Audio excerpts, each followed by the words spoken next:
Hey folks, Steve here with a very special video for you. Today I'm going to be showing you my storage solution for the Third World War, where everything manages to fit back into the box, nice, clean, flat, and even.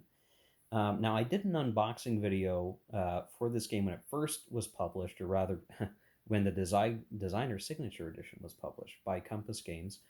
And I've been very excited to get to play the game, but it's been a while since it's come out, and I've not gotten it to the table. I still needed to have punched the counters, decide if I was going to clip the counters or not, and get them organized. And based on what I've seen elsewhere in the community, folks have certainly been finagling how they're going to get the game back in the box after the counters have all been punched. Now, I have gone ahead and punched my counters. I've decided that there are too many counters to worry about clipping for the time being. I will maybe get to clipping them someday as the game is played, but for the time being, I'm simply going to store the game. And I've managed to get the game back into the box perfectly with no real issues with bulging or any other issues. In fact, you can still, like, we've got give in the box. I've managed to get it put together. So um, let me tell you how I did it. I had a theory, and I would wonder how it was going to work. And it turned out my theory proved to be accurate, or at least it's given me some options as to how I want to store games in the future, because I know the shape and size of this worked out pretty well. This game had a lot of counters, 9 sheets of counters. There were a few blank counters that you could throw out, but basically 9 sheets of counters, and they're all decent size. They're not half-inch counters or anything. They're certainly big enough that you have to think carefully how you would store them. And I've seen that Ardwolf did his own 3D printed thing, which is great. I've seen Moe's Gaming Table use the GMT counter sheets with inserts, and I have a bunch of GMT counter trays, and I could certainly have gone down that route. Um, but I wanted to try something different. So a while back, I had seen a video for GMT's Pacific War where somebody had used the Cube4Me uh, dedicated counter trays to store the Pacific War counters. And if you know about Pacific War, you know that is a very gigantic game with a very gigantic box and a crap load of counters. But the idea was, well, if for the Cube4Me thing, if you bought this counter tray solution, then the Cell's pitch there was that it would fit all in the box with a little bit of extra counters you'd have to put in a bag or something. And I'll show you what those look like. So this is what that product looks like when you buy it. So what you get is you get three basically 3 trays and a lid. And the sort of idea is you only have one lid, and the other counter trays stack on top of each other like so. And so there's no lid for the individual compartments, they just stack. And you save yourself a little bit of space by doing that. I don't think you save very much, but you can sort of get things organized in such a way for at least a lot of different sort of categories of organization that you want. You do end up with 20 compartments. They're shaped a bit different from the GMT trays, and it just kind of comes together a little bit differently. So while I've not punched and processed all of my Pacific War stuff, I figured, well, if that tray solution could fit Pacific War, certainly it could do the Third World War. And sure enough, it does. So let me take the lid off for a second. You can see I've got plenty of space here to work with, and I've got the whole game in here. So rule book, the playbook, mighty thick playbook, and here we are with the counters and the organization. So I have the 4 dice kind of tucked down beneath here, along with the diplomacy cards for the Middle East scenario stuff. And then the counters themselves, I have the maps and the player aids underneath these counter trays. I can pull this out, and the rest of this stuff is the numerous player aids, maps, and all of that. So you can see that there. I'm going to set the box aside, I'm going to talk about the trays for a second and just talk through how I had the trays set up. So you're going to have to be careful if you're going to do this. Again, if it is the same counter tray product, if you go to the Cube4Me website and you look up the Pacific War one, this is the exact same. I bought two, one for Pacific War, which I haven't used yet, and the one I was going to use if it was going to work. And again, it did. So the way I have this set up, if you can see, things are packed pretty darn tight. The way that the formatting of this works is everything but the very top tray. You have basically a 3x3 area for the counters. You can fit 9 counters on a layer, and you basically want 4 layers of counters in the bottom 2 of the 3 trays. So if you do that, the reason why you need to do that is the tray on top of it has to sit inside it a little bit for it to fit perfectly. So what I'm going to do, I'm going to take this top tray off. The top tray, you can do more than 4. Because the lid is the only thing that's going to go on top, and there is a depression in the lid itself, you can afford to go higher. And in fact, I think in this one, gosh, what is that? Maybe 6 high. You can go as high as 6 high on the top tray, but then if you want it to sit neatly inside, the second tray, which has no lid itself, because the tray above it is the lid, is stacked 4 high, and I'm going to have messed up myself just a little bit.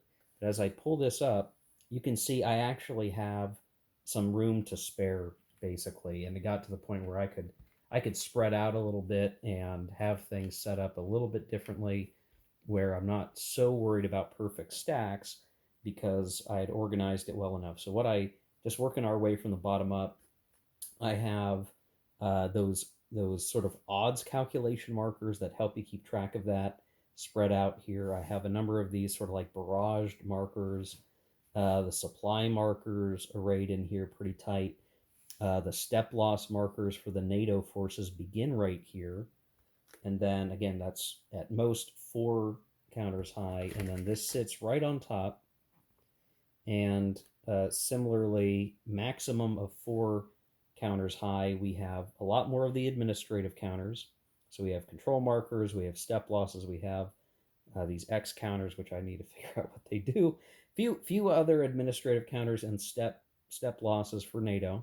And then I have the entire guaranteed to be NATO, not neutral countries, but guaranteed to be NATO force pool in here in the stacks of 4 counters high, and basically this top row and a little bit of bleed over for Turkey, and they all fit in pretty well. I've even got an extra space for a counter or two. I've tried to keep it where it was like, these are the Americans, and then there's a few American units in the Western Germany compartment. There's a little bit of bleed over into the French compartment with Canada, and then the UK here, along with Belgium, Denmark, Norway. We have Spain in here. We also have Italy, Greece, Turkey, and all of that kind of comes together reasonably well. The NATO force pool isn't so large that I felt the need to do too much more, but you can kind of say I've also tried to organize by the organizational command where it made sense. So a lot of the yellow band units are nearby one another. So if I'm deciding to play a particular campaign that is not the full combined game, I can still reasonably expect to pick from the same batch of compartments to find the counters I need for that scenario. So again, 4 high, this counter tray then sits a little bit inside the one underneath it because we didn't max out the compartment knowing that this was going to have to sit on top. And then we've done the same here, and then the final top tray again sits neatly inside that and has the lid. And again, because we have the extra room, I could kind of max out a little bit more. I could be a little more generous with how I organize this top tray. So we have a lot, we have all of the Warsaw Pact hit markers here in these three compartments. We have weather, game turn track, a variety. The diplomacy markers are in here. All those sort of really administrative or track-driven markers are in these three compartments. And then we have some of the neutrals. So the Middle East module of the game includes a lot of neutrals. So I just sort of had them set up in here.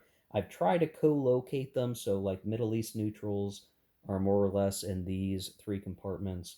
The sort of European, Scandinavian neutrals are across these three compartments. And then we have the Warsaw Pact miners that are not, the Soviet Union in basically these two compartments. And then all the way through here, these six compartments are the Soviet Union order of battle. I think there's one case where I have some Hungarian units right here, but the Soviet Union order of battle, again, I've tried to organize by the fronts. So as I pick this up, you can see I've got like, okay, all the yellow band units are in here, blue here. There's a couple where there's like dual, so I try to just keep them nearby.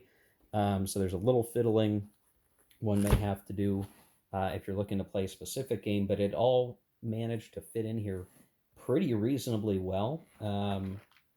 So, you can still see I've got a little bit of, some counters can still kind of move around in there, but they're fairly tightly packed, but relatively well organized that if I were playing the game, I could still kind of go to these specific compartments, have a pretty reasonable idea of where a particular counter that I need is. And again, it is, because it's so densely packed here, right? And it's almost set up, I think with these tray solutions, whether GMT, using bags, because I do use baggies for a lot of my game organization, just because, I don't know, I have a whole theory about, what's the best solution for a given game. It really depends on the game, and you hit this criteria list, and that kind of sends you down one path. This certainly, it helps to have the compartments. It helps to have kind of a nice open view of it. And the nice thing is these compartments are wide, so you have a little bit more maneuvering space when you actually have to look for something, if you're looking for something specific.